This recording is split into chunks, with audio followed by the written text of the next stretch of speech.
Kita lanjutkan dengan sebab 2D seismic interpretation. Jadi dari sebelumnya kita sudah diskusikan mengenai interpretation filosofi, kemudian sudah kita diskusikan juga mengenai preparation, handling, dan mistai sebelum kita melakukan seismic interpretation dan juga world seismic tie. Nah sekarang kita lanjut dengan picking seismic preparation dan juga picking fault. Nah, basic seismic interpretation ini terdiri pada beberapa langkah ya. Di sini disingkat menjadi 4 langkah. Yang pertama adalah picking appropriate reflection. Kemudian kita ukur pickingnya itu two-way time-nya ya, kita sebut sebagai timing the pick. Kemudian kita posting time yang kita pick itu ke base map ya. Nah, pada zaman dahulu atau mapping yang dilakukan dengan secara manual, ini step 1 dan 2 ini dilakukan secara manual ya. Jadi dari seismic section yang di pick di kertas itu nanti diukur waktu tempuhnya di beberapa step interval shot point, terus nanti two-way time-nya itu dipindahkan ke base map ya. Tapi semenjak kita punya interpretation workstation, nah pekerjaan ini sudah dimudahkan ya oleh komputer ya. Jadi interpreter itu sudah jauh lebih banyak dimudahkan, tidak perlu lagi melakukan step 1 dan 2 itu secara manual. Komputer sudah melakukan itu buat kita ya sebagai interpreter. Kemudian kita lakukan contouring. Nah, contouring ini adalah satu interpretive decision ya, apalagi khususnya dalam 2D ya, yang grid line seismiknya itu tidak begitu rapat ya. Jadi kita harus mengambil satu decision kemana kita harus menyambungkan kontur-kontur kita kan. Nah, ini adalah satu ilustrasi yang menggambarkan bagaimana kita melakukan seismic interpretation. Katakanlah dia suatu struktur anti-clean ya. Nah, kita pick ya, ini setiap picking, setiap shot point itu ada, setiap berapa shot point ada time-nya, katakanlah time-nya ya, jadi 1400, 1300 dan sebagainya, dikasih datumnya. Nah, ini juga line 2 ya. Ini kita pick ada 1400, 1300 dan seterusnya ya. Kemudian ini jadi kita picking appropriate reflection, kita timing the pick ya. Jadi kita udah melakukan 2 langkah di sini. Kemudian yang kita pick itu time-nya kita posting ya ke line 1 dan line 2 seperti ini ya. Ada line 1, line 2 kita posting ke base map seperti ini. Nah, kemudian lagi line 3, line 4 dan line 5 ya. Kemudian kita kontur ya. Kita kontur. Jadi kita hubungkan time yang sama ya. Jadi nanti kita bahas secara mendetail apa yang disebut dengan kontur. Jadi dia berupa struktur kontur anti clean daripada struktur anti clean ya, seperti ini. Nah, kita bisa apakah anti clean ini benar-benar ada, kita bisa tambahkan ya satu line lagi misalnya ya, untuk memastikan bahwa closure-nya memang ada di arah ini ya. Jadi kita tambahkan line ini, kita dapatkan struktur anti clean-nya, kita sudah lebih yakin ya bahwa ini adalah struktur anti clean. Dan seperti dalam model tadi itu di puncaknya ada gas, jadi kita tambahkan gas water contact-nya, gas oil contact-nya, dan juga kita tambahkan di luarnya ini gas oil water contact-nya ya.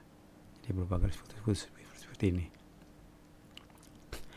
Nah, ini adalah ilustrasi ya, kontur. Ini adalah suatu sawah ya, jadi rice field yang bertingkat-tingkat ya, jadi sistem katakanlah terracing gitu ya. Jadi di mana masing-masing sawah ini bisa kita pandang sebagai suatu kontur ya. Kita anggap sebagai suatu kontur line karena ini kan rata ya. Jadi sawah ini kan dia mesti flat ya, karena airnya kan tergenang di sini ya. Jadi pastilah dia flat. Jadi masing-masing sawah ini kita anggap sebagai suatu kontur line sebagai ilustrasi. Nah, ini yang di bawah ini menggambarkan map view ya daripada suatu closure yang dikontur ya, yang sudah dikontur. Jadi ini adalah tinggian, kemudian yang rendah ini nilainya adalah rendahan ya. Nah, kalau kita proyeksikan ke dalam 3D perspektif, nah closure ini bentuknya seperti ini ya. Jadi ini tinggiannya ada mungkin 50 ya, 40, kemudian 30, ini konturnya, kemudian 20 dan 10. Ini ada 2 anti clean kita punya di sini ya. Ini sama dengan ini mungkin 20 ya. 20 ini 10. Nah ini kontur dan closure ya, gambaran yang lain lagi. Ini dalam map view, jadi kita lihat di sini suatu anti clean ya. Ini areanya, ini high-nya, ini closure-nya ya, closure anti clean-nya. Jadi kita ambil suatu line section di sini misalnya ya. Ini menggambarkan 2D cross section di sepanjang line ini ya. Jadi kita lihat ini digambarkan di sini ada caprock-nya ya. Ini untuk menggambarkan reservoirnya. Ini reservoir, ketebalan reservoirnya antara ini dan ini ya. Ini kita sebut sebagai spill point-nya, karena kalau minyaknya ke sini pasti dia mencari tempat yang lebih tinggi ya. Kita sebut ini sebagai spill point. Jadi ini adalah ketebalan dari reservoir yang disaturated oleh oil ya. Kita sebut sebagai reservoir. Ini kita sebut sebagai cross section view ya. Nah ini juga sama ya. Ini adalah suatu cross section view daripada suatu reservoir. Ini spill point-nya ya, ini tinggi closure-nya, ini secara areally ya. Ini adalah spill point-nya ya, karena reservoir ini cukup tebal ya, jadi spill point-nya ini ada di sini ya, karena kalau yang fluida yang terisi, minyak yang terisi ini akan mencari tempat yang lebih tinggi, akan lari dia ke sana ya. Maaf. Nah, sedangkan ini adalah konturnya, kontur interval cross section view daripada suatu kontur ya, yang dia seperti sawah tadi ya, seperti sawah yang kita lihat tadi, dia bertingkat-tingkat kontur itu ya.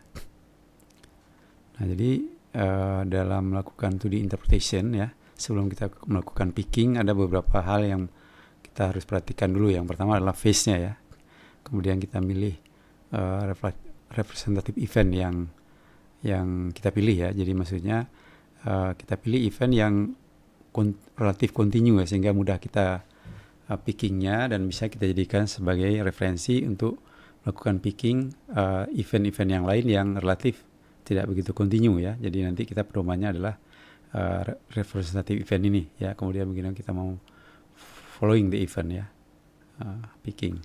Jadi seismic event itu kita bisa melihat kualitinya dari signal to noise ratio-nya ya. Jadi semakin bagus signal to noise ratio-nya, berarti ini semakin free of noise ya. Jadi sinyalnya yang lebih menonjol. Nah, kemudian continuity-nya, jadi tidak selamanya ya reflecting surface itu merupakan suatu event yang continuity bagus gitu ya. Kemudian polarity-nya normal atau reverse. Frequency content ini akan menentukan resolusinya ya. Kemudian karakternya ada yang split ya, jadi doublet gitu ya. Kemudian phase-nya, kemudian kita lihat phase-nya ya. Nah ini adalah satu section sebagai ilustrasi ya. Ini ada di insert di sini adalah synthetic seismogram, kemudian disertai dengan top formation ya, beberapa top formation yang merupakan interest dari interpretation. Nah mengenai phase ya. Nah fasa dari seismik ini itu mengacu kepada batas antar lapisan. Jadi ini adalah reflection coefficient, ini adalah batas antar lapisan ya. Jadi bagaimana posisi daripada wavelet yang terkandung dalam seismik itu terhadap reflection coefficient ini. Nah ini kita sebut sebagai minimum phase. Jadi minimum phase ini energinya baru dimulai pada batas interface ini ya, kemudian dia membesar ya, kemudian dia mengecil ya, ini disebut sebagai minimum phase. Sedangkan zero phase itu pada interface ini energinya langsung besar ya. Ini sebenarnya nggak real ya, kecuali kalau kita menggunakan fibrosize. Kalau kita menggunakan dinamit, yang terjadi adalah seperti ini. Nah ini zero phase. Tapi zero phase ini kelebihannya adalah kita memudahkan kita melakukan interpretation, dan juga dia memberikan resolusi yang lebih optimum ya, zero phase ini. Jadi kalau kita punya interface ya langsung kita pick di peaknya ya. Nah, kemudian ada lagi namanya quadrature phase, yang dimana dia quadrature phase ini pada zero crossing ya. Batas interface itu ada pada zero crossing. Kemudian ada lagi yang 30 degree rotation, 45 degree rotation, 90 degree rotation dan sebagainya. Nah, kemudian posisi daripada layer interface reflection coefficient tadi ya, di mana kita peaknya ya, yang memudahkan kita peak ya, kita peaknya di posisi peak daripada puncak gelombangnya, atau kita snap ke peak kemudian atau di troughnya, kemudian kita snap ke trough ya, kemudian di zero crossingnya atau di snap ke zero crossing seperti yang tadi ya, quadrature phase. Kemudian bagaimana kita picking pada sisi-sisi patahan ya, across the fault, gimana kita picking pada B data area. Ini juga ada semacam pitfallnya ya, atau triknya, gimana kita melakukan picking pada area-area yang kita nggak begitu yakin ya, karena datanya memang nggak begitu bagus ya. Kemudian ada juga nanti appropriate time window untuk mengcompute seismic attribute ya. Nah, ini adalah satu section di-insert di sini synthetic seismogramnya, di mana kita lihat di sini sudah cukup bagus ya korelasi antara seismogramnya dengan seismiknya, sehingga kita bisa milih mana yang mau kita pick ya. Jadi kita lihat ini ada cukup bagus, kita berhenti, kita teruskan, kita berhenti ya. Ini ke kanan ini cukup bagus continuity-nya. Jadi seismic event itu kita lihat dari segi quality-nya, continuity dan karakternya ya. Kemudian ini adalah display ya. Kalau tadi display dengan sintetik, kalau ini display antara seismik itu dengan log ya. Jadi kita lihat di sini ada beberapa sumur, masing-masing sumur ini kita insert gambar lognya sebelah kiri, kemudian dengan resistivity sebelah kanan. Jadi kita bisa lihat di sini bagus sekali korelasi daripada strong reflection ini dengan top dari satu katakanlah sand gitu misalnya ya. Jadi ada satu blocky sand, ini blocky sand ya. Bagus sekali korelasinya karena kita sudah melakukan konversi dari log ini dari depth ke time dengan menggunakan time depth yang bagus ya, yang akurat, sehingga korelasi dari sumur ke sumur ini dia betul-betul tie. Nah setelah itu kita melakukan looping ya. Jadi kita melakukan seismic interpretation itu 2D maupun 3D itu biasanya kita tidak mengambil loop yang kecil-kecil, tapi kita ambil dulu yang agak besar-besar ya, untuk memastikan bahwa looping itu di sepanjang loop itu dia tie ya. Jadi misalnya gini, jadi ini ada 2D seismic section, kita picking katakanlah mulai dari sini ke sini ke sini ke sini ke sini. Nah ini adalah display seismic yang kita pick tadi ya. Ini ada 4 line ya, 1, 2, 3, 4, 1, 2, 3, 4 line. Jadi kita lihat bahwa kalau kita pick ini continue ya, ini ada patahan ya, ini ada patahan, ini kesini sambungannya ini. Nah kemudian ini harus ketemu dengan ini ya, ketemu lagi dengan ini ya. Nah ini yang kita harus taikan loopnya ya. Jadi sebagai pengingat ya dari slide yang sebelumnya pernah juga kita lihat bahwa seismic interpretation itu yang kita lakukan adalah mapping fault ya dan other subscribe feature ya. Jadi kemudian map unconformity untuk sequence stratigraphy mapping ya, dan other major strata surface ya. Kemudian interpret diffusional environment, kalau ini kita mapping stratigraphy.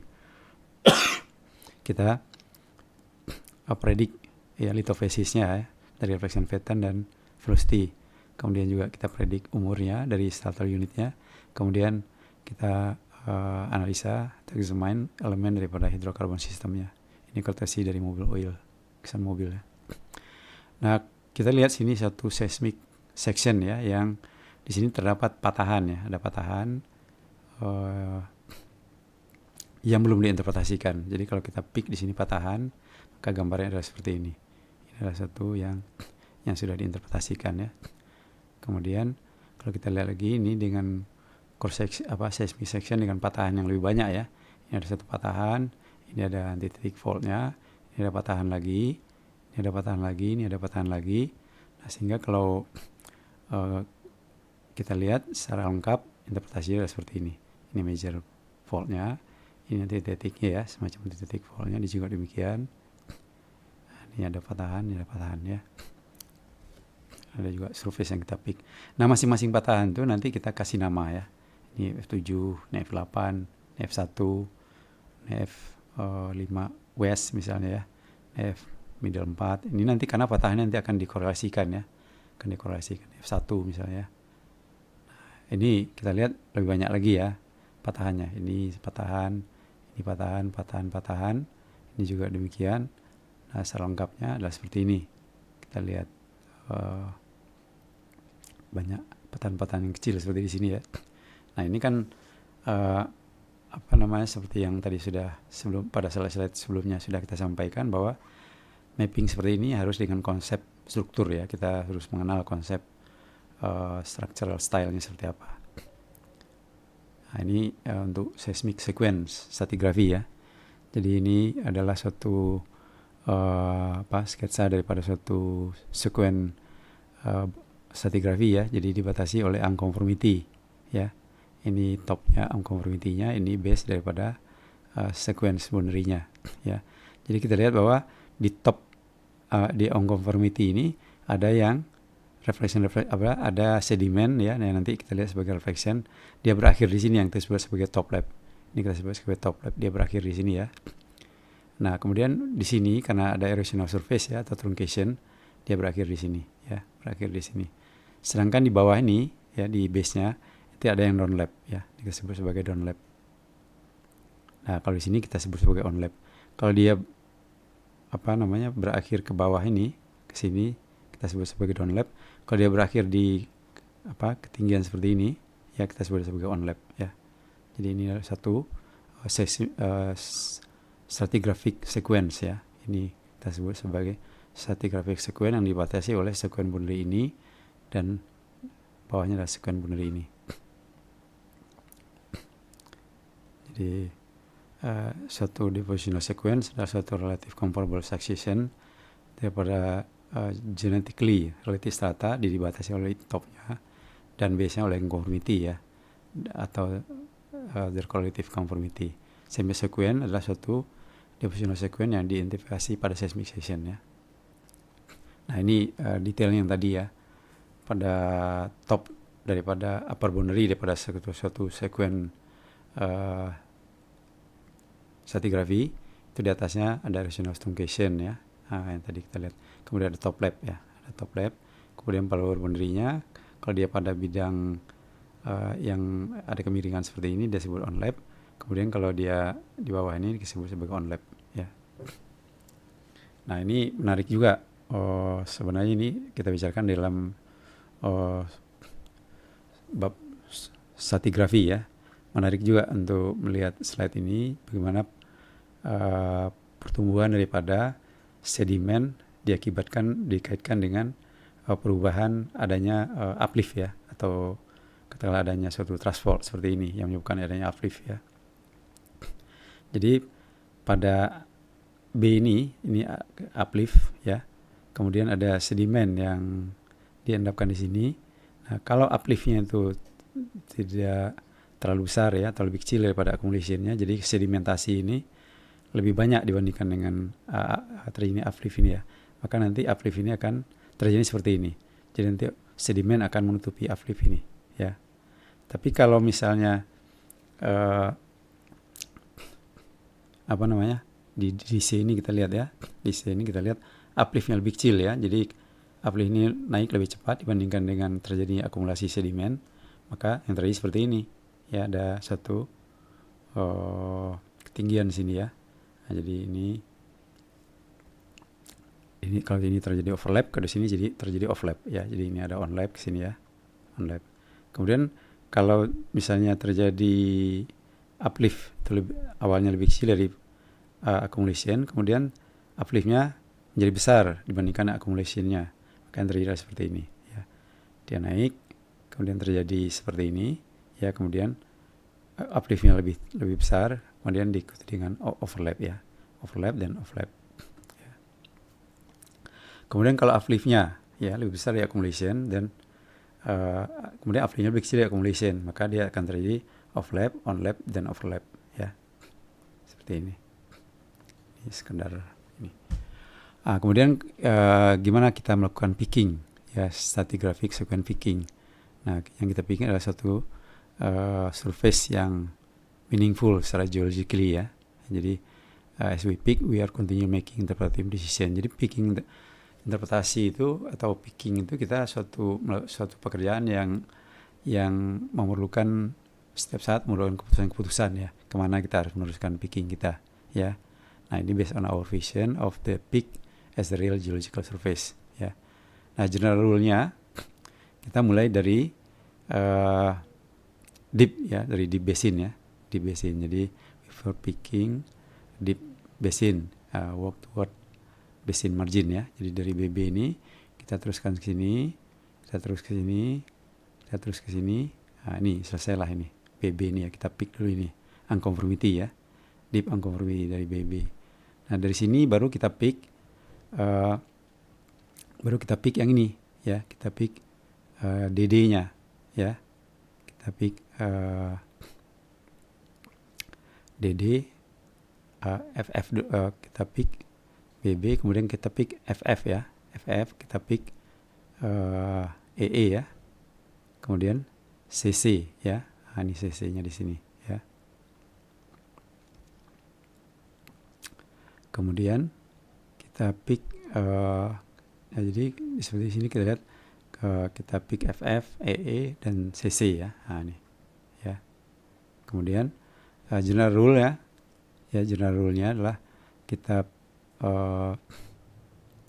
seperti yang tadi itu kita pick minimum surface ya. Jadi surface ini bisa bedding plane ya, across which contrast acoustic impedance dibentuk ya. Jadi ini yang kita sebut sebagai chronostratigraphy ya, chronostratigraphy. Nah, ada lagi yang disebut dengan rock stratigraphy atau lithostratigraphic surface. Ini yang nanti ini nggak bisa kita pick ya, nanti kita akan lihat. Jadi kemudian ada lagi hiatus ya, hiatus atau gap in diffusion. Jadi ada saatnya di mana tidak terjadi erosi maupun sedimentation ya, ini yang disebut dengan gap ya, ini yang disebut dengan gap. Ada lagi survei yang dinamakan dengan erosional unconformity ya. Jadi untuk suatu feature yang seperti ini, di mana ini ada suatu basin, kemudian ada sedimen yang tersedimentasi di sini. Nah, kita akan melihat beberapa lapisan di mana nih ada koefisien di sini ya. Kemudian ada negatif, ada lagi negatif. Nah, kita dalam hal seperti ini kita nggak bisa pick dari sini ya. Kalau kita pick dari atas ini ke sini, surface-nya udah beda ya. Jadi ini wrong pick. Kalau kita pick continue dari atas, mulai dari atas ini, itu wrong pick dia, karena dia surface yang di sini itu beda sama yang ini ya. Beda sama yang ini. Jadi kita harus mulai dari bawah ya, stay low ya. Rule of thumb when picking again the direction of on lap, stay low. Jadi kita mulai dari bawah, terus ke sini, baru kita masuk sini. Ini yang correct picknya ya, masuk sini ya. Limestone. Kita masuk sini ya. Jadi kalau kita ada pick dari sini, ini ke sini, ini ke sini ya. Nah, ini yang pickingnya ya. Kemudian kalau truncation atau top lap seperti ini, kita stay high ya. Kita harus di atas seperti ini ya. Walaupun reflection koefisiennya berubah-ubah ya. Ini minus, ini zero, ini positif lagi, positif negatif. Ya, kita ngepick sebenarnya ini ngepick suatu horizon yang nggak continue ya. Jadi tidak selamanya horizon yang kita pick itu suatu horizon yang continue. Kalau dia horizon yang merupakan unconformity surface seperti ini, dia merupakan suatu horizon yang continue reflectionnya ini ya. Jadi ini adalah sebenarnya pick yang benar ya. Jadi jangan sampai kita ngepicknya ke sini ya, ke bawah, itu akan menjadi wrong pick karena beda umur batuannya ya. Jadi seperti di sini ya, jangan sampai kita ngepick ke bawah, kita ngepick ke sini ya. Itu unconformity surface. Jadi rule of thumb when picking along the direction of top lap ya, top lap. Nah, kita stay high ya, kita stay high di sini. Jadi kita mulai di sini, kita stay high di sini ya, jangan sampai kita turun ya. Nah, ini satu contoh seismic sectionnya, courtesy dari Veritas ya, yang didapatkan dari Google. Jadi kita melihat banyak sekali sequence boundary di sini ya, atau stratigraphic sequence. Jadi kita lihat di sini katakanlah ini mungkin ini satu lagi, ini ada lagi ini ada ini sequence boundary-nya, kemudian ada lagi ini ya, banyak sekali ya. Nah, ini juga satu base-nya ya, sehingga lengkapnya kita akan lihat seperti ini ya. Jadi banyak sekali lapisan yang bisa di-pick disertai dengan patahan-patahan yang tidak terlalu besar ya, throw-nya. Jadi banyak sekali picking yang bisa kita lakukan di sini ya. Kemudian berikutnya bisa juga kita lakukan pickingnya seperti ini ya. Jadi setelah kita lakukan sequence boundary daripada sequence layernya ya, ini kata P6 M6. Nah kemudian kita pick internalnya ya, nanti digambarkan di sini ya. Jadi ada banyak sekali ini layer-layer yang dia conformable ya. Kita sebut ini conformable dengan boundary-nya dengan P6 ya. Jadi ini layer-layer yang dia tidak kalau seperti sebelumnya kan dia ada yang on lap, ada yang top lap, ada yang base lap ya. Kalau ini dia conformable ya, dia paralel dengan ini mengikuti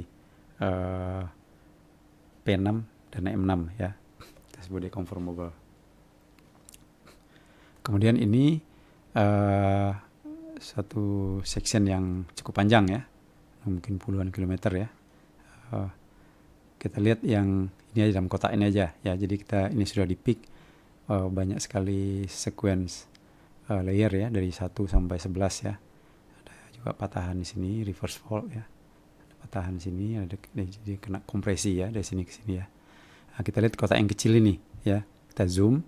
Nah, ini kita lihat cara penulisannya ya.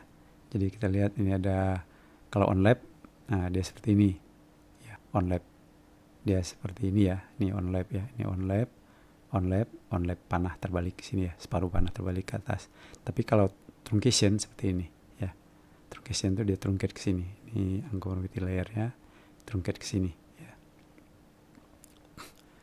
Nah, ini juga sama seperti yang tadi, kita bisa pick banyak sekali sequence boundary di sini ya. Dan ini cukup banyak feature-nya ya, bisa kita terapkan simbol-simbol yang tadi, mana yang on lap, mana yang truncation ya. Seperti ini ada truncation. Jadi ini dia truncation ke sini ya. Ini panah terbalik ya. Ini panah terbalik karena truncate ke topnya di sini. Sedangkan ini dia on lap ya. Dia on lap. Emang udah begitu kelihatan ya on lap. Ini on lap sini ya. Ini on lap, ini juga on lap, ini juga on lap ya. Jadi seperti itulah interpretasi sequence stratigraphy dilakukan ya. Kemudian kita lanjut. Nah, ini juga menarik ya. Ini satu oceanic crust ya. Nah, ini satu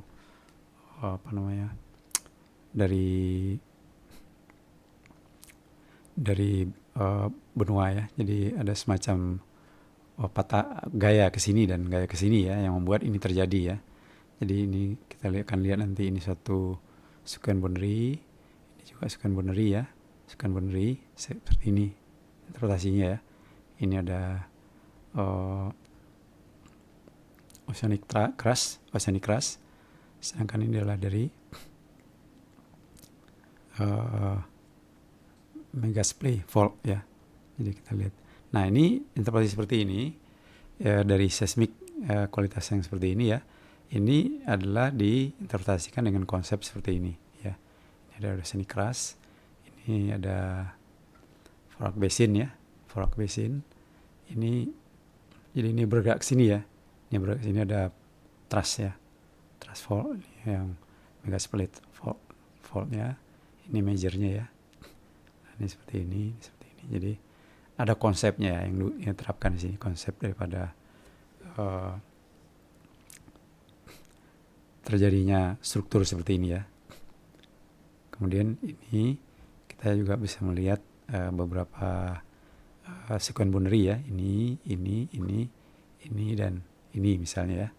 Nah, ini kita bisa lihat interpretasinya seperti ini.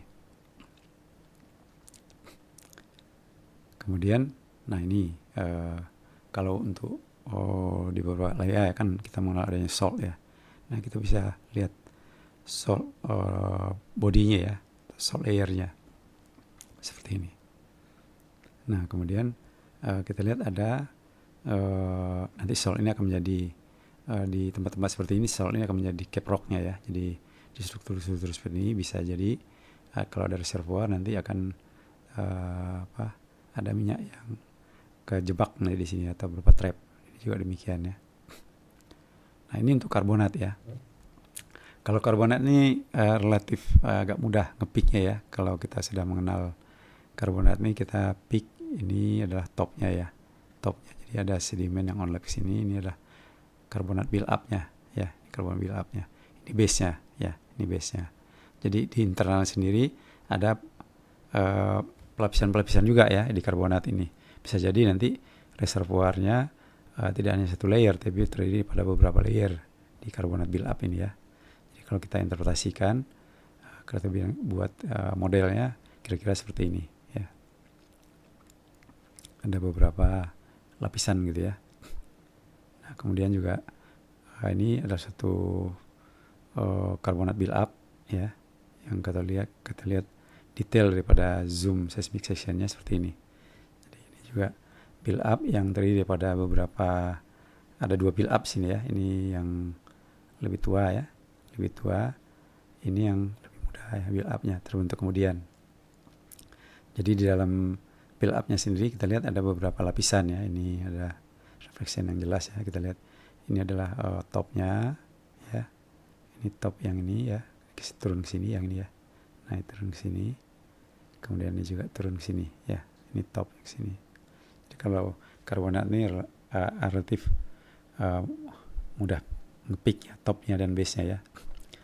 Nah, jadi setelah kita melakukan picking tadi ya, kemudian kita lakukan transferring feature yang kita map tadi ke base map ya. Jadi semua yang tinggi, yang rendah, dan juga significant fault ya. Kita post it ke base mapnya. Jadi mana yang tinggi-tinggi kita kasih tanda di sini ya. Nanti kita lihat tanda seperti apa. Kemudian juga kalau truncation ada top lap, ada base lap, ada zero dip dan sebagainya. Atau ada yang reflection quality-nya nggak begitu bagus ya, sehingga kita melakukan phantom peak dan sebagainya. Itu kita tandai di base map-nya, sehingga nanti waktu kita melakukan contouring itu kita bisa melihat di mana kita yang yakin, di mana yang kita harus hati-hati melihat konturnya itu ya. Nah, ini adalah simbol yang kita gunakan ya dalam melakukan mapping ya. Jadi kalau ini ya garis yang nggak terlalu tebal ini digunakan untuk kontur yang biasa. Ini kontur yang utama setiap 1000 misalnya kan. Ini kalau konturnya setiap 100 misalkan mungkin 3500 atau 3000 tebal, 4000 tebal. Nah, ini tipis ya. Ini intermediate principle. Nah, demikian juga patahannya. Kalau konturnya nih kalau kita nggak begitu yakin ya, misalnya di daerah yang picking yang kita ragu ya, nah kita kasih daerah putus-putus. Ini juga demikian ya, kita kasih daerah putus-putus pada interval 4000 misalnya. Walaupun kita nggak begitu yakin ya, nggak seyakin yang di sini, kita kasih putus-putus. Ini apalagi yang ini ya, ini yang kira-kira tingkat keyakinan lebih rendah ya. Nah, begitu juga dengan patahan. Kalau patahan yang throw-nya itu kecil ya, di bawah 30 mili, kita kasih tanda seperti ini ya, yang kita yakin ya. Kalau kita nggak begitu yakin itu adalah patahan, kita kasih tanda seperti ini. Nah, kalau patahannya agak besar ya, throw-nya ya 30-100 meter, kita kasih tanda ini kotak seperti ini ya. Jadi ini menunjukkan bahwa patahannya lumayan agak besar ya. Nanti kaitannya ini nanti dengan sealingnya ya, sealing capacity daripada patahannya. Nah, kalau kita kurang yakin putus-putus seperti ini. Ini juga demikian kalau dia lebih besar seperti ini ya. Kemudian juga kalau di reverse, kita kasih tanda seperti ini. Nah, ini adalah fault trace di hanging wall-nya. Ini fault trace di foot wall-nya seperti ini ya. Ini di hanging wall-nya, ini di foot wall-nya. Ini di foot wall-nya ya. Nah, kemudian kalau ada sesar geser ya, kita kasih gambaran seperti ini ya. Ini movement-nya secara horizontal ya. Kemudian ada fold ya, folding ya. Jadi folding itu kan dia bentuk anti-clean, kemudian juga bentuk syncline ya. Kemudian ini kalau di punggung anti-clean-nya ya, plunging anti-clean seperti ini ya. Jadi kita kasih panah. Ini kemana nih arah plunging-nya ya. Kemudian kalau horizon-nya itu nanti kita nge-pick unconformity, truncation misalnya. Ini gambarannya truncation. Kalau top lap ada top lap seperti ini, kalau on lap seperti ini. Base lap juga demikian. Simbol-simbol ini adalah simbol yang perlu kita cantumkan dalam base map ya, supaya itu terbaca semua yang kita interpretasikan di seismik ya. Jadi inilah menandakan suatu high ya, atau anti clean. Ini adalah low atau syncline ya. Ini adalah nose ya. Nose ini ya punggung daripada anti clean ya, yang nggak menutup ya. Ini fillet ya, lembah ya. Ini salt tadi ya, salt. Ini mud diapir ya. Nah ini dari kalau faultnya ini ya, kalau faultnya itu ada zonanya ya, ada zonanya. Jadi kita kasih tanda seperti ini. Ini zona faultnya, kesini zona faultnya makin kecil. Kemudian ini zona fracture ya, zona fracture. Kemudian adalah sumbunya, adalah sumbu sumbu anti clean, ini sumbu syncline ya. Nah ini contohnya ya, map ya, kontur map yang simbolnya ini kurang lengkap ya, hanya beberapa simbol aja menunjukkan ini apa tadi, high ya. Ini adalah patahan ya, patahan yang lebih kecil dari 30 ini ya simbolnya tadi, kecil dari 30 milisecond ya. Simbolnya dibikin sama semuanya ini ya. Nah kemudian di kontur ini kita juga agak lama baru mengenali mana yang tinggi mana yang rendah. Jadi ini mungkin tinggian, dan juga tinggian ini rendahan, agak lama. Tapi kalau kita lengkapkan ininya ya, simbolnya ya, jadi pada patahan yang agak besar ini kita kasih ini ya, ada fault zone-nya ya, ada fault zone-nya. Kemudian di tempat-tempat yang rendah kita kasih simbolnya. Kemudian di daerah yang kita tertarik anti clean-nya itu ya, kita tebalkan konturnya. Kita tebalkan konturnya. Juga ini adalah patahan yang ini yang agak besar ya, throw-nya ya, kita kasih agak pakai 2 garis seperti ini. Ini juga demikian, agak besar throw-nya. Nah ini lebih mudah kita membacanya, begitu lihat pertama aja sudah ketahuan ini satu anti clean ya. Jadi interest kita dari sini, ini adalah tinggian, ini rendahan ya. Jadi tinggian, ini rendahan, ini selalu begitu ya, di alam ini selalu ada harmoninya, ini ada tinggi kemudian rendah, tinggi rendah dan sebagainya. Jadi ini adalah kalau bisa map itu beri simbol-simbol yang lengkap ya, sehingga itu mudah terbaca ya. Jadi kalau kita melakukan presentasi ke manajemen, nah manajemen nggak perlu banyak bertanya lagi, dia udah mapnya udah langsung berbicara ya, berbicara banyak. Jadi nggak perlu terlalu banyak penjelasan karena map ini sendiri sudah cukup jelas ya, sudah sangat jelas. Nah kemudian ya ini kemudian transferring tadi ya, feature high, low dan sebagainya. Ini sudah kita ulas juga, saya berulang nih. Nah ini contohnya ya, yang truncation tadi. Jadi kita bisa combine ya dua, kalau kita punya reservoir seperti ini ya, dia merupakan apa namanya stratigraphic trap ya. Ini reservoirnya dipincau di sini, kemudian ada erosional surface di sini ya. Nah ini surface-nya kan tidak sama di sini ya. Jadi ini top reservoirnya itu adalah ini ya. Kemudian dia di sini ini surface yang lain lagi, yang conformity yang ini ya, ini yang conformity yang ini. Tapi yang kita gambarkan hanya yang di sini aja ya, kita ambil aja map di sini. Jadi ini adalah truncation limitnya ya, truncation limit. Ini juga truncation limit daripada reservoir. Ini topnya, ini base-nya ya. Ini base reservoirnya, limitnya di sini, ini topnya di sini. Nah, ini bisa kita combine ya, structure mapnya. Nah ini simbol-simbol ya yang biasa digunakan untuk sumur-sumur ya. Ini adalah lokasi sumur yang belum dibor ya, tapi sudah diidentifikasi ya. Kemudian sudah dipropose. Ini rig-nya sudah sampai di sini misalnya ya. Kemudian sudah dibor, ini ada hydrocarbon indication ya. Kemudian ini ada dibor, kemudian dry hole, kemudian cuma ada gas show. Ini udah merupakan gas well ya. Ini oil show. Ini adalah oil well. Jadi sudah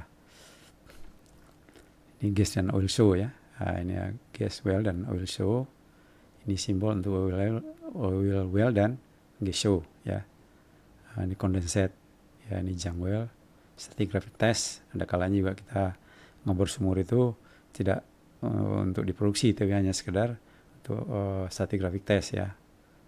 Kemudian water injection well ya, ini untuk enhanced recovery ya. Jadi water flood misalnya. Kemudian ada injected well ya. Nah, dan seterusnya. Ini ada platform ya untuk di laut ya, ini yang sudah oil production well ya, beda dengan ini ya. Ini oil well ini kan baru ditemukan di exploration, udah dikonfirm bahwa ini bisa diproduksi. Nah ini yang sudah berproduksi ya. Kemudian platform ya yang sudah ini onshore ya. Nah kemudian kita singgung sedikit mengenai uncertainty dan value of information ya. Jadi kalau kita lihat misalnya ya, ada 4 seismic line di sini ya. Kebetulan di keempat seismic line ini dia flat aja gitu ya. Nah, seismic line ini cukup jarang ya. Jadi misalnya katakanlah 5 kilo kali 5 kilo misalnya ya. Ini di dalam ini kita nggak tahu pasti apakah dia ada tinggian atau ada rendahan, kita nggak jelas karena ini nggak bisa line yang jarang ini memberikan kesimpulan yang pasti ya, yang meyakinkan kita, yang certain bahwa yang di bawah ini apa ada tinggian atau rendahan ya, apa ini tinggian atau rendahan, kita nggak bisa dia memberikan kepastian ya, karena lainnya masih cukup jarang. Nah gimana caranya? Nah kita tambahkan ya interpretasi ini ya, ini kemungkinan interpretasinya kan ini kalau ini kalau ini case berikutnya ya. Kalau di sini dia low, ini low ya, ini high ya. Nah kemudian interpretasinya juga masih ada beberapa kemungkinan ya. Kalau ini low, ini bisa kita buat sumbu low-nya ya, sumbu low-nya di sini, high-nya ke sini. Nah sehingga high ini ya ini semacam plunging anticline ya. Kita nggak tahu nih betul nggak ini ada anticline ke arah sini. Karena sini ada 2 kemungkinan anticline-nya dia. Tapi dengan data yang ada ini kita nggak bisa mendapatkan suatu hal yang menarik ya untuk diteruskan gitu ya. Ini ada syncline. Tapi kalau kita interpretasikan seperti ini, ini menarik. Ini low-nya kita sambung sini, ini low, ini high. Ini high, ini menarik ya. Tapi kita nggak pasti juga ini apa betul di sini high ya. Nggak pasti. Tapi kita pasti sebelah sini. Tapi tengah-tengahnya kita kan belum tahu. Untuk itu kita perlu menambah ini ya. Di sini ada value of information-nya. Kita nambah satu line lagi di sini ya. Ternyata line yang berikutnya ini membuktikan bahwa di sini memang ini low, di line yang baru ini ya. Ini juga low, ini high. Jadi terbukti bahwa ini adalah daerah high ya, daerah high. Nah, jadi dengan data 5 line yang kita punya ini ya. Nah, itu juga masih membuka beberapa kemungkinan interpretasi. Ya, ini interpretasi yang paling optimum lah gitu ya, paling optimistik. Bisa juga seperti ini interpretasinya ya. Ini high, satu tinggian, ada 3 tinggian. Nah ini yang dia less optimistic interpretation ya. Nah ini gimana sebenarnya nih tinggian ini masih ada low di sini ya. Ini mungkin low, high di sini sama di sini ada low-nya.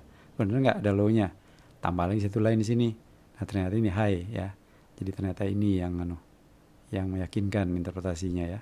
Jadi dengan penambahan informasi kita bisa mengurangi uncertainty ya. Jadi dengan bertambahnya informasi lain-lain baru kita bisa mengurangi uncertainty. Jadi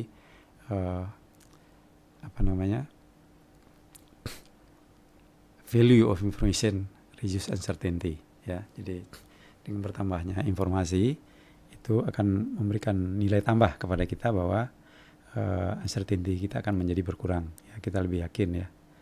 Nah ini suatu hal yang menarik juga, saya ambil dari buku Pak Einstein ya, dari lembaga training HRDC.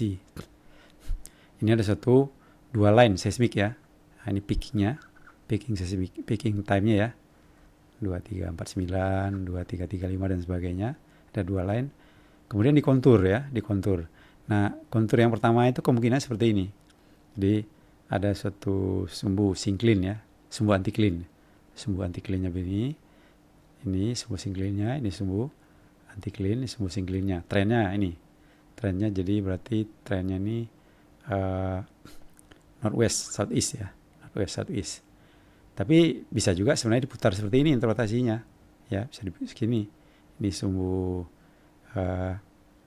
syncline-nya, Ini anti clean-nya, ini juga semua clean-nya ya, semua anti clean-nya. Ini semua clean-nya ya, ini semua anti clean-nya, bisa seperti ini. Jadi kedua-duanya ini sah-sah aja interpretasinya ya, sah-sah aja interpretasinya karena datanya cuma ini ya. Jadi ini yang disebut dengan ambiguity ya. Ambiguity atau disebut juga, kalau barangkali masih ingat waktu kita bicara mengenai seismik itu ada namanya aliasing ya. Jadi kita jadi konturnya menjadi jadi ambiguity. Nggak bisa kita milih mana di antara mereka itu yang benar ya. Jadi kalau kita melakukan presentasi ya, memperlihatkan hasil interpretasi kita kepada manajemen, itu harus kita jelaskan sama mereka apakah hasil pekerjaan kita itu melakukan suatu interpretasi atau hanya hipotesa gitu kan. Karena kalau dalam seperti ini kan hanya hipotesa, mana nggak tahu mana yang benar gitu kan. Jadi kemudian selanjutnya kita picking fault ya, picking patahan. Picking patahan tuh kita picking patahan ya. Jadi kita singgung juga mengenai migrated versus migrated data. Kita connect patahannya ya. Kemudian kita mendefine fault pattern. Kemudian resolution limitation ya, resolution limitation. Jadi kita lihat bahwa patahan itu kan ada throw-nya ya. Nah, kalau throw-nya ini sangat kecil ya, itu patahan itu nggak kelihatan ya, karena kan kita melihat patahan itu dari terjadinya satu interupsi, satu keterputusan ya dari suatu continuity reflection. Tapi kalau reflectionnya itu misalnya panjang gelombangnya cukup besar ya, kemudian fault throw-nya itu kecil, itu nggak kelihatan. Nah, tapi makin besar ya fault throw-nya itu terhadap besarnya lambda itu semakin kelihatan ya. Jadi fault different amount of vertical throw. Jadi tergantung, ini diperlihatkan dalam berbagai macam wavelength yang sama ya. Nah, ini vertical throw-nya. Satu wavelength nih kelihatan, setengah masih kelihatan, seperempat tidak begitu kelihatan, 1/8 enggak jelas, 1/16 apalagi enggak jelas ya. Nah, kemudian kembali ke uncertainty tadi ya. Ini bukan dalam kontur tapi dalam menghubungkan patahan ya dari line-line tadi. Jadi kita punya 4 line yang tadi ini ya. Katakanlah kita punya patahan, ini downstream-nya ke sini, ini patahan, downstream-nya ke sini, ini patahan. Gimana kita menghubungkannya? Nah, ada 3 kemungkinan alternatif kita menghubunginya. Seperti ini ya, kita hubungkan ini downstream-nya, di downstream-nya kita hubungkan ini. Nah, ini kita anggap sebagai cabangnya. Ini kita anggap sebagai cabang-cabang fault-nya. Bisa juga seperti ini yang lebih rumit. Ini kita sambungkan ya, ini kita sambung ke sini. Nah, ini kita sambungkan ke sini, ini cabangnya ya. Kemudian ini kita bikin cabang lagi ke sini, ini ke sini lagi, lebih rumit ya. Bisa juga begini. Nah, ini kan semuanya mungkin aja. Nah, tergantung kepada konsep yang kita terapkan, konsep apa yang kita terapkan ya. Nah, ini sudah kita lihat juga pada presentasi pada subbab berikutnya ya. Historically ya. Jadi pada oil prospecting itu kan kita mulai dengan lead ya. Pada saat kita punya lead ini, karena kita punya line yang masih sedikit ya dan jarang-jarang dan panjang biasanya. Dan itu regional line biasanya. Kemudian setelah kita mapping lead, kita punya prospek, kita perlu tambahan line lagi. Nah, jadi untuk meyakinkan prospek kita ini. Nah, setelah ada prospek, mungkin kita perlu tambahan lagi sehingga kita bisa meningkatkan prospek ini menjadi suatu drivable prospek ya, yang sudah tidak ada keraguan lah bisa barangkali ya untuk melakukan pengeboran. Jadi ini hanya sebagai ilustrasi ya. Jadi ini line-line untuk reconnaissance pada early stage-nya ya, early stage, kemudian semi detail line to tie the well ya, kemudian short line ya to resolve uncertainty ya, specific to resolve specific zone of uncertainty dari interpretasi sebelumnya ya.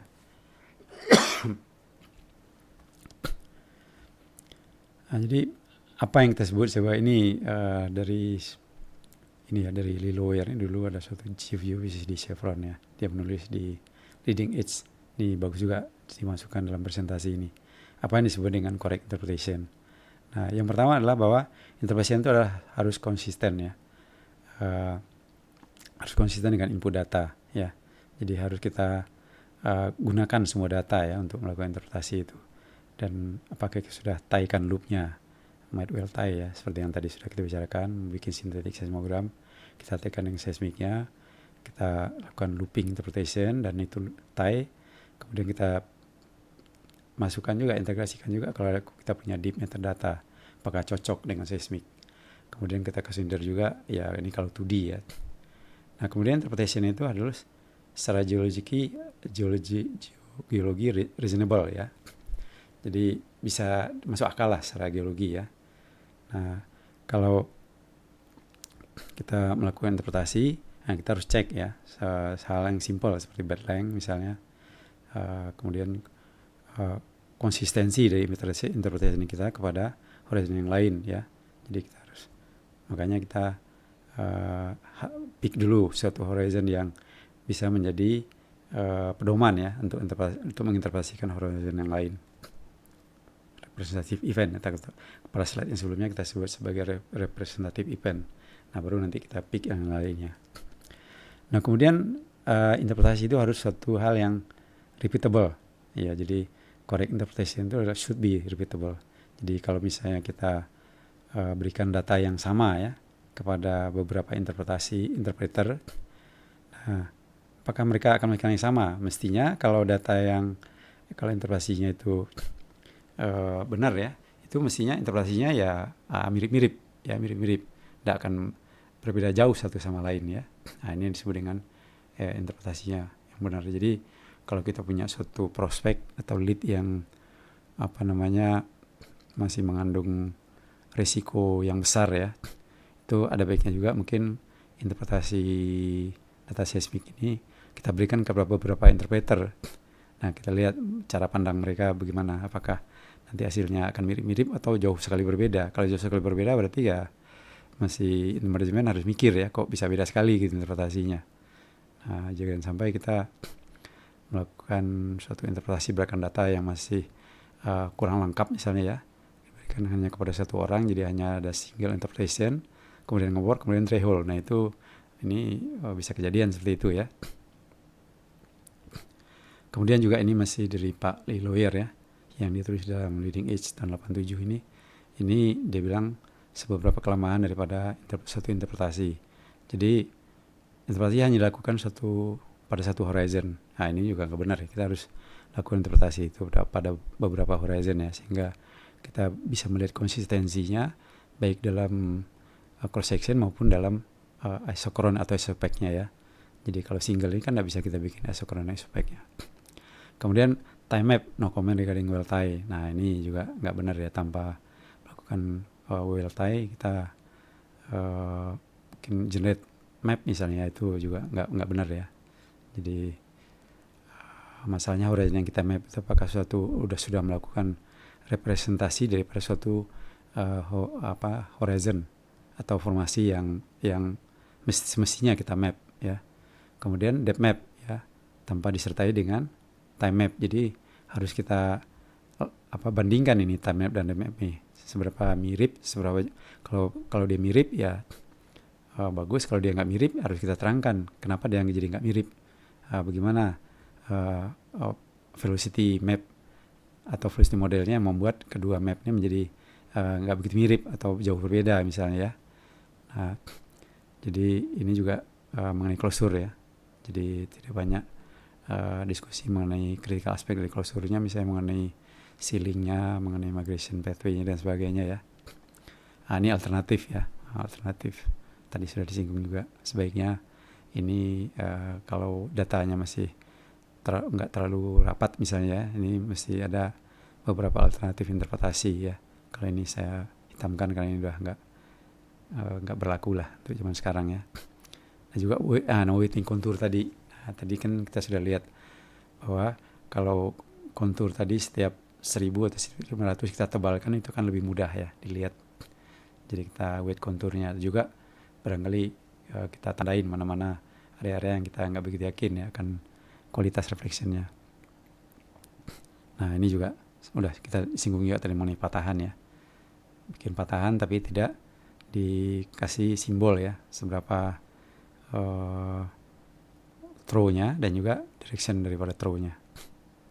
Nah ini kita nggak bicarakan banyak mengenai ini ya. Salah satu yang juga penting ya, sudah kita singgung ya tadi mengenai fault seal ya. Jadi fault seal ini akan menentukan integrity daripada suatu trap ya. Jadi kalau misalnya suatu sand itu dia juncture positionnya dengan sand juga, maka dia akan leaking. Tapi kalau dia juncture positionnya shell, maka dia akan seal ya faultnya. Nah ini bidang patahan itu nanti bisa di run suatu apa yang dinamakan dengan SGR diagramnya ya. Jadi sepanjang fault itu nanti bisa dilihat mana reservoir yang dia merupakan leaking, mana yang kemungkinan dia sealing ya. Jadi bisa dilihat ini sebagai pengenalan aja.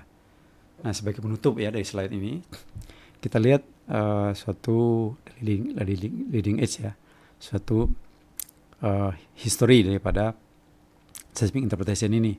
Jadi seperti kita tahu bahwa oil industry ini kan sudah berabad-abad lamanya ya. Jadi kalau kita lihat CMP tahun 64-nya mulai seismik ya, dikenal dengan CMP ya. Kemudian juga sudah ada synthetic seismogram ya. Kemudian dalam rentang waktu yang cukup lama, baru kemudian pada tahun 70-an ada konsep seismic stratigraphy ya, yang barangkali seingat saya dimulai dari Rice University ya oleh Peter Vail. Kemudian pada 76, kemudian pada 1980 mulai ada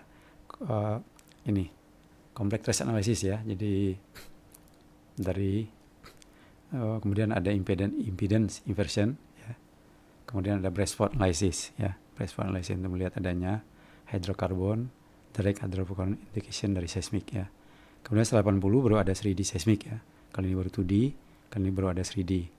Kemudian ada FEO ya. Jadi kita bisa untuk melengkapi DHI dari Bracewell analysis ini bisa dilengkapi dari pre-stack-nya dengan FEO analysis, amplitude versus offset ya. Kemudian ada interpretasi dengan menggunakan obsession ya, sudah mulai ada horizon auto tracking. Kemudian muncul juga teknologi multi component seismic ya. Kemudian ada multi horizon deep dan multi attribute ya. Kemudian konsep sequence stratigraphy ya, dan corresponding attribute. Kemudian koherensi ya, ini untuk membantu memetakan patahan, fracture dan sebagainya. Kemudian ada modeling ya, modeling